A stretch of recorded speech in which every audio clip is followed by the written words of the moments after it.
gonna delve in how it's possible for you to purchase your dream home within 1 to 2 years when you're making peanuts. Okay, living hand to mouth.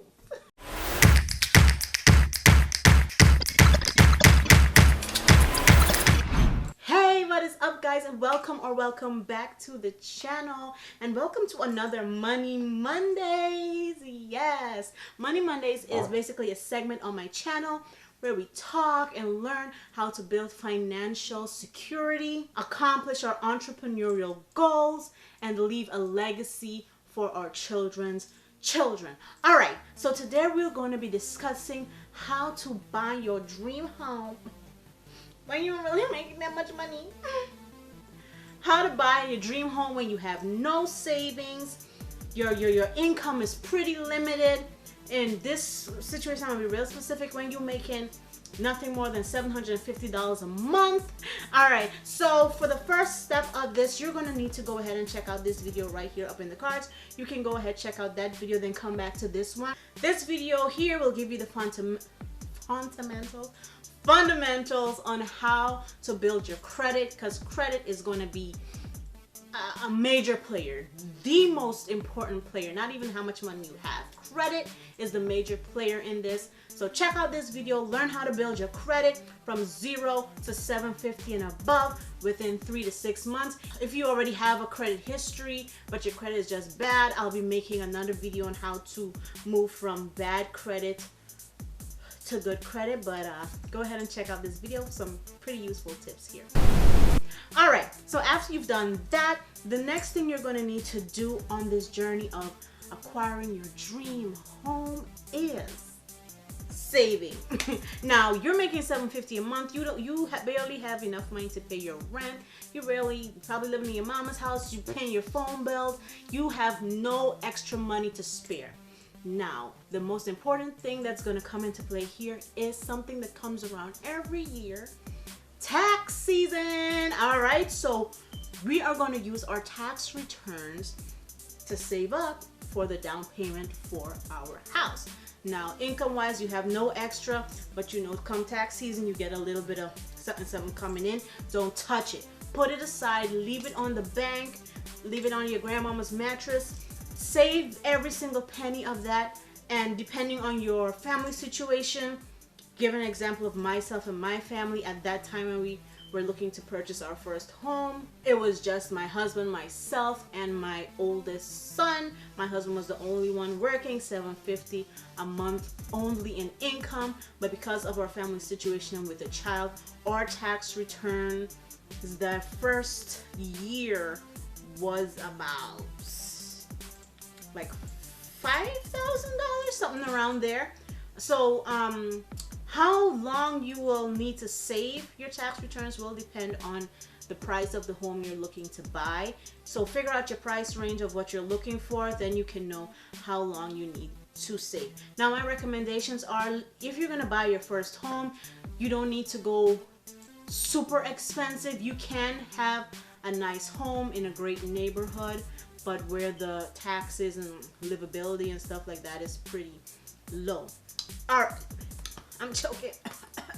All right, so after you've saved up your money, say for example, okay, your tax return each year is like $5,000. You save for 2 years, you have $10,000 sitting on the bank.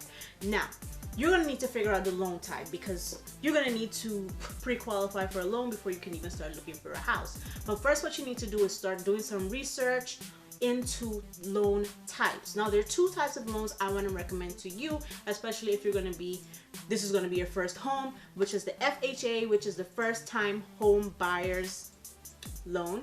So now that loan basically means that you are only putting down about 10% of the total cost of the house, which is a huge game changer. You can basically buy a house with little to nothing. So essentially, if you're saving up $10,000, you can buy $100,000 worth of house with an FHA loan. Now, FHA is really great because all the taxes are pretty low, and they also offer incentives depending on which lender you go with. They offer incentives and discounts and stuff because they want to encourage people to buy their first home. Now, another type of loan which would be really great as well is the 203K. Now, that is really great if you're looking to buy a fixer-upper. Now, with the 203K, you can buy a house with amazing bones. And like it can be like super dirt cheap, and with the 203K they're basically giving you money to purchase that home as well as money to fix it up to your liking. That also includes purchasing furniture, appliances, doing everything, painting, like complete overhaul of that house. Every single thing that would be needed to get that shell of a house to perfection, they will give you in that 203K loan. And I do believe the down payment that you would need to provide on a 203K loan is either 7 or 10%. It changes sometimes depending on the market.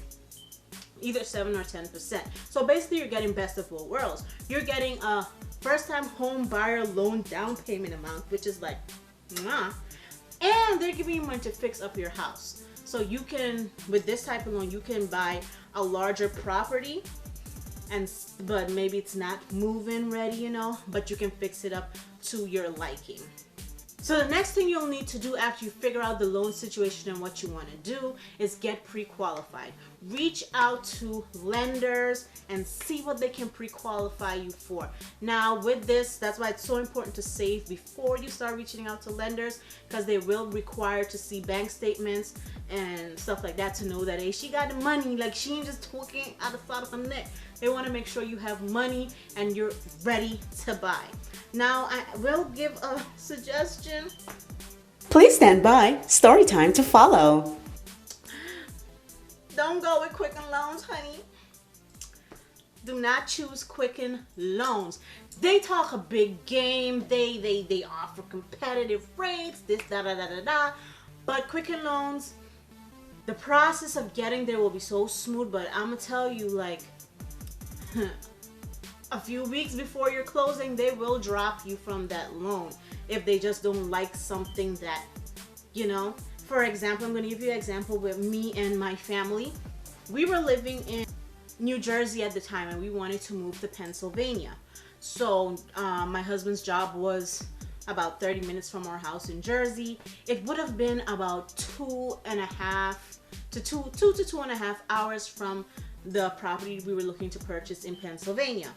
However, the company he was working for was pretty big and they had locations closer to Pennsylvania. They had locations that were roughly about 50 minutes away from the house, which he had already spoken to his company and they were going to transfer him to that location. Now, Quicken Loans knew all of this. They were in it with us. We had our lender or agent that was with us every step of the way. He knew all our business, all of our business. He was there every step of the way.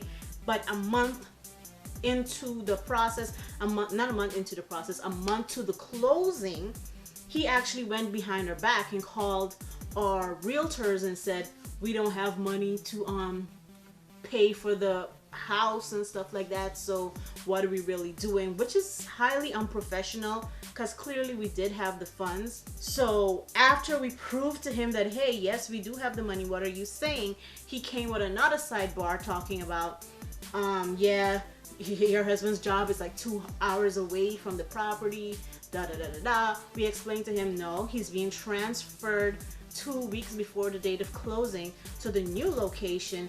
Then he was like, yeah, but oh, we prefer you to live within 20 minutes of your job, because what if you lose your job because of snowstorms or whatever and you can't pay? First of all, that's not your business. Give me the loan, let me purchase my property, I'll figure it out. Because lenders know even if you can't pay, they still make their money. They're not losing anything. So that was a highly unprofessional situation. We later came to find out that very same thing happened to a bunch of people that we know who used Quicken Loans. So Quicken Loans, they play games, they will drop you. That was a long rant, but just don't go with Quicken Loans, okay? So search for lenders, suss them out. You do not have to commit to any lender. Let them pitch to you they are looking to win you as a client. Yeah, you need their loan, you need their money, but they need you too, or they'll go out of business. Okay? The next step would be choosing a home.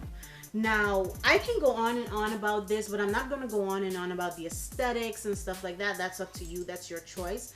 But my recommendations in this aspect of it is choose a house where after you paid for everything, you can still live.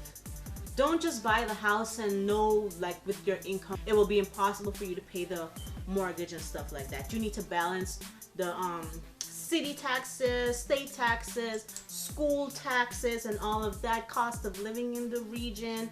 Figure out like what type of bills you might incur. That's why it's so good to get a home insurance that covers everything. That's a whole different topic. I'm veering off. But balance your taxes with state and like area security, the taxes for school, cost of living, and stuff like that. Make sure you're not going to be breaking your neck to stay in the house. Getting the house is one part of it. Staying in it is another completely different battle. Okay? So there are a lot of things other things that will come into play, like finding the right lender, finding the right broker, finding the right realtor and stuff like that. That's going to be up to you. If you guys want me to make videos on how to do those things, drop a comment down below stating which one of them you want more information on, whether it's choosing a house, finding the right realtor, finding the right lender, or stuff like that. So in conclusion, if you follow the steps that I just listed out, I guarantee you that you will be in your first house, your dream home, within 1 to 2 years. But remember, I said clearly, this all depends on the cost of the property. All right, so make sure it all depends. If you want to live in New York, where property prices are extremely high, it might take you a bit longer, but that's up to you. I gave my recommendations on how you can be in your own home, be safe, secure, and enjoy your life. All right, so that's it for today's video. Thank you so much for watching. If you enjoyed these tips and you felt like it gave you a bit of, go ahead and smash that subscribe button, hit the thumbs up button, and don't forget to turn on the notification bells so you'll never miss one of these uploads. All right, guys, that's it for this Money Monday. Thank you so much for watching. Hope to see you here again next week. All right, that's it. Bye-bye.